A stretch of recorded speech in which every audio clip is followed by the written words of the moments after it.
Infotainment में एक बार फिर से स्वागत है। आज हम नागरिकता अधिनियम 1955 की धारा 6A के बारे में जानने की कोशिश करेंगे और यह भी जानने की कोशिश करेंगे कि यह अधिनियम क्या है। दोस्तों, क्या 6A जो है ये हिंदू का मसला है या मुसलमान का मसला है या हिंदू और मुसलमान दोनों का मसला है? आखिर ये अजमीर किन का विरोध कर रहे हैं? बांग्लादेशी मुसलमान का विरोध था या हिंदुओं का भी विरोध था जो दूसरे राज्य या दूसरे देश से आए थे? इसको समझने की जरूरत है। क्या ये सुप्रीम कोर्ट लोग क्यों गए और इसे असम के लिए क्यों बनाया गया? नागरिकता अधिनियम 1955 की धारा 6A भारतीय मूल के प्रवासियों को भारतीय नागरिकता प्राप्त करने की अनुमति देता है। ओरिजिनल जो 1955 का एक्ट था, सिटीजनशिप एक्ट, उसमें इसको इंक्लूड कैसे किया गया? ये 1985 ईस्वी का समय था जब राजीव गांधी देश के प्रधानमंत्री थे और असम में अप्रवासियों को लेकर के एक मुहिम चल रहा था, क्योंकि वहां पे डेमोग्राफिक चेंजेस हो रहे थे। तो वहां के जो ऑल इंडिया असम यूनियन था और जो ऑल इंडिया असम संग्राम परिषद था, इस लोगों ने मिल करके एक असम समझौते का मसौदा तैयार किया और इस मसौदे में डिफरेंट कैटेगरीज बनाए गए अप्रवासियों की, और जिसको कि हम असम एकॉर्ड के नाम से जानते हैं। दोस्तों, आखिरकार 6 साल के आंदोलन और 855 आंदोलनकारियों के मृत्यु के उपरांत 1979 ईस्वी में शुरू हुआ यह आंदोलन आखिरकार तब समाप्त हुआ जब असम एकॉर्ड पे हस्ताक्षर कर दिया गया। ऑल इंडिया असम यूनियन के नेतृत्व में यह समझौता प्रदर्शनकारियों के द्वारा किया गया। प्रदर्शनकारियों का मुख्य मांग क्या था? मुख्य रूप से वो कहते थे कि बांग्लादेशी अप्रवासियों की पहचान की जाए और उनको निर्वासन की जाए। उनका ये डर था कि ये जो अप्रवासी लोग आ रहे हैं बांग्लादेश से, वह वहां के मूल आबादी को प्रभावित कर रहे हैं, जिससे उनके राजनीतिक अधिकार, सांस्कृतिक अधिकार और भूमि अधिकार प्रभावित हो रहे हैं।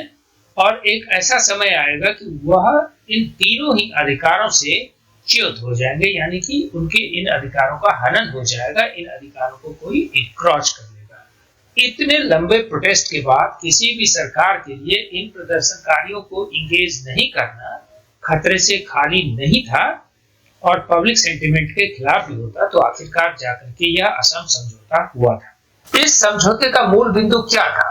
इसमें यह मांग की गई थी इन संस्थाओं के द्वारा कि एक जो 1955 का एक्ट है उसमें एक प्रावधान जोड़ा जाए और उसका एक कट ऑफ डेट फिक्स किया जाए कि कितने पीरियड तक के आए लोगों को, अप्रवासियों को भारत की नागरिकता प्रदान की जाएगी। क्योंकि असम में जब डेमोग्राफिक चेंजेस हो रहा था, अलग अलग कम्युनिटी के लोग जो ऑल ईस्ट पाकिस्तान से माइग्रेट कर करके असम और बंगाल में वो भाग भाग करके आते थे। उनके कारण कई थे, या तो कई बार जातीय उन्माद का मुद्दा था, फिर नौकरी का मुद्दा था, गरीबी का मुद्दा था, तो रोजगार के लिए वो लोग भाग करके यहाँ पे आते थे। उस समय में तो आप ही का देश का लोग था, इधर से उधर जाते रहता था, लेकिन जब स्वतंत्रता के बाद इस तरह के लोग का माइग्रेशन हुआ तो उनको नागरिकता देने का एक विषय उठा, जिस पर की सरकार को संशोधन करके 1955 का जो एक्ट था, सिटीजनशिप एक्ट, जिसको नागरिकता अधिनियम कहते हैं, उसमें संशोधन करने की जरूरत पड़ी और उनके नागरिकता के मुद्दे को सुलझाने की जरूरत पड़ी। तो 1 जनवरी 1966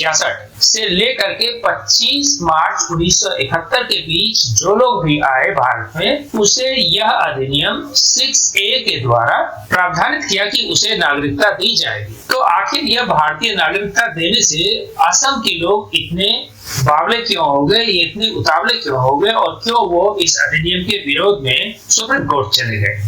दोस्तों, अब अगला सवाल आपके मन में होगा कि आखिर वहां पे कितने प्रवासी वास्तविकता में आ गए कि इतनी हलचल मच गई। जो एथनिक पॉपुलेशन की स्थिति थी, क्या उसमें कौन सा ऐसा बदलाव आ गया जिसकी वजह से वो इतने चिंतित हो गए? और अब इन प्रवासियों की, जो कि वहां पे माइग्रेट होकर के आए हैं, उनकी स्थिति अब क्या होगी? सुप्रीम कोर्ट में उन्होंने मूल दलील क्या दी और सुप्रीम कोर्ट ने अब आकर के वास्तविकता में कहा क्या है? दोस्तों, अगले पार्ट में हम सुप्रीम कोर्ट के फैसले को परत दर परत समझने की कोशिश करेंगे कि कैसे ये असम एकॉर्ड को मान्यता दी या नहीं दी और इसके परिणाम क्या पड़ेंगे।